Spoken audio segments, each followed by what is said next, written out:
Colleen Hatzel is famous for her 4-step manifesting process called SPEC. Select it, project it, expect it, collect it.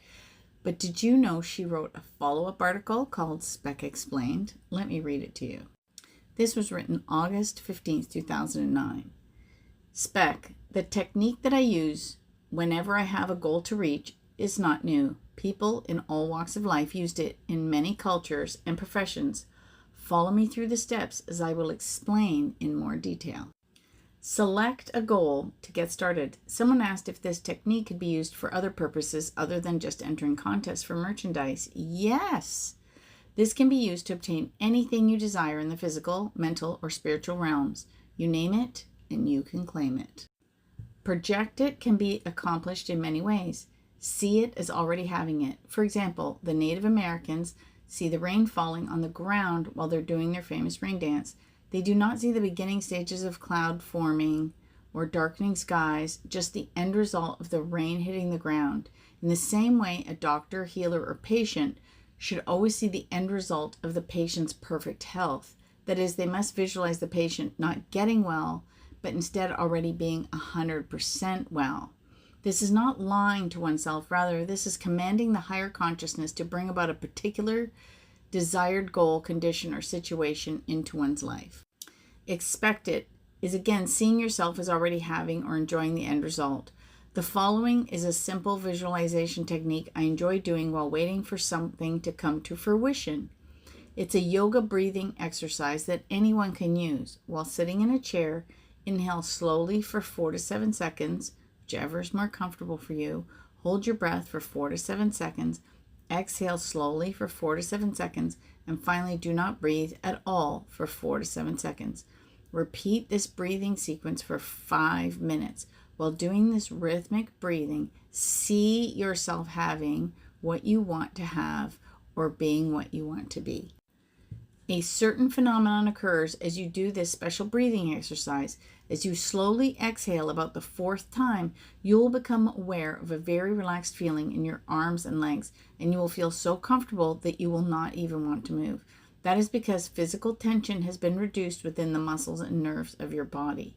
At the same time, a second phenomenon occurs. Your anxieties, your mental tensions are also relieved.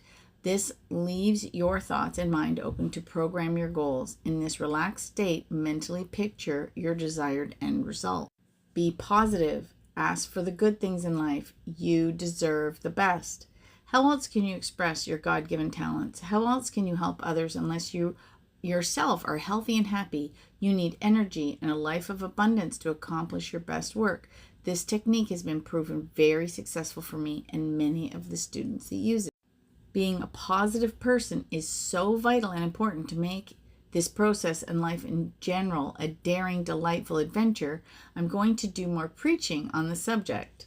First, obviously, it is to think positively. Do not be negative, either mentally or emotionally. Do not dwell on what could go wrong or what has not worked before. Visualize the end result only, and do not be concerned with how it will come to you. Just see it and feel it as though it is already achieved.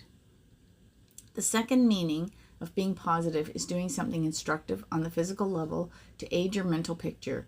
You have to get into the act.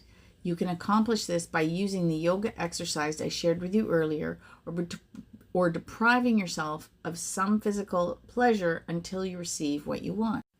For example, one woman kept the TV turned off for weeks until she received, from unexpected sources, the money she needed to repair her house. Another student got on her treadmill and walked 15 minutes a day until she got a new car.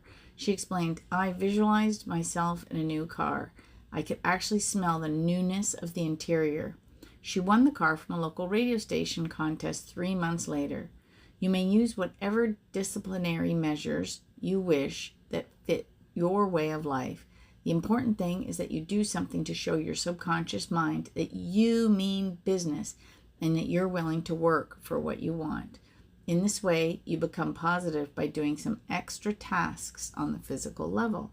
If you fail to do the exercise or use the discipline you have chosen, this is an indication to the subconscious that you really did not want or care to accomplish what you asked for.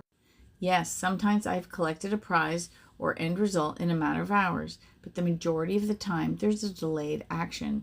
That's when the majority of people get impatient and can actually nullify their goal with negative energy. Being positive in all areas is a way of life for me now. Collect. It is the fun part that makes it all worthwhile. And the most important is to begin to love completely. Love everything unconditionally. The clouds, the wind, the stones, the trees, animals, insects, and all the people you would come into contact with. This is sometimes the most difficult task. You must love and respect everything. This is not just physical love, but rather a universal feeling, a common bond and harmony with all. My Native American friend taught me that even the stones have a consciousness of their own. God's consciousness is in everything, and we must love all of it. Afterthought. I tend to get sentimental when I remember all the good things and experiences I've had and continue to enjoy. I found that the more that you use these techniques in and for all areas of your life, the more insightful you become. A calm, contented feeling will surface when you realize what life in the physical is all about. You will find yourself becoming more of an observer, and your understanding of people will take on a new perspective. It will also remind you that we are all here to learn about ourselves as we evolve. We are all gods in the making, as the saying goes. If you want to read that blog for yourself and many other articles written by Helene Hadsel herself, head over to my website, wordsforwinning.com, and peruse at your leisure.